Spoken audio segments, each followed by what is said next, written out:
عقل گناہ کے وقت اپنا کام چھوڑ دیتی ہے، بصیرت ضمیر کو زندہ رکھتی ہے۔ جو بندہ اپنی آنکھوں کی شہوت کاموں سے اور جسم کی شہوت دور رکھتا ہے وہ جنت کا حقدار ہے۔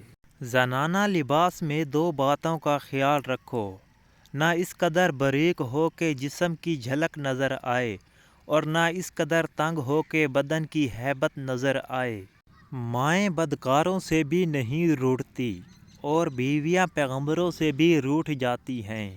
پڑوسی کو ستانے والا دوزخی ہے، اگر چاہے تمام رات عبادت کرے اور دن میں روزے رکھے۔ مرشد سے طلب کرتے رہنا چاہیے، جب تک بچہ روتا نہیں ماں دودھ نہیں پلاتی۔ 20 دن میں دولت سے مالا مال ہونا چاہتے ہو تو بیوی کی مٹھی میں سفید بلی کے بال دبا دیجیے۔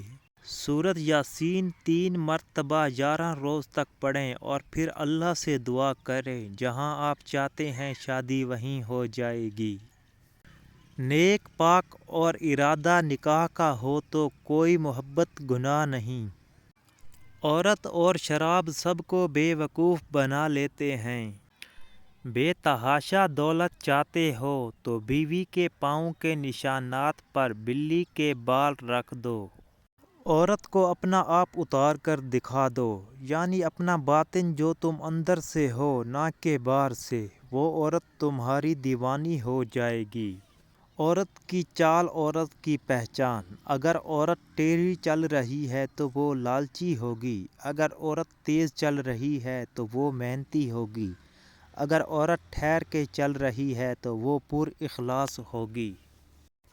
مرد کی 4 چیزیں ایسی ہیں جو عورت کو اپنی طرف ایسے کھینچتی ہے جیسے آگ لکڑی کو۔ اول حسن اخلاق، دوم طاقتور بدن، سوم بدن پر بال، چہارم سنجیدہ مزاجی۔ جب عورت جھک جائے تو تم جھک کر اس کی مدد کر دو اور اس کو عزت کی نگاہ سے دیکھو، وہ تمہاری دیوانی ہو جائے گی۔ زندگی کا ہر لمحہ نہایت قیمتی ہے، جس کا اندازہ قیامت کے روز ہوگا۔ کبھی بھی ایسی عورت سے شادی مت کرو جو پہلے ہی شادی کر چکی ہو۔ چند دنوں میں دولت مند بننا چاہتے ہو تو ایسی عورت تلاش کرو جس کے دائیں ہاتھ پر گول دائرے جیسا نشان ہو۔ روز محشر بہت سی حسین صورتیں ہی جہنم کی آگ کا ایندھن بنیں گی۔ محبت جب روح کی ہو تو انسان دوبارہ کسی سے محبت کرنے کے قابل نہیں رہتا۔ جب کوئی بندہ کسی عورت پر بری نیت سے نظر ڈالتا ہے تو وہ اپنے دل میں اس سے زنا کر چکا ہوتا ہے۔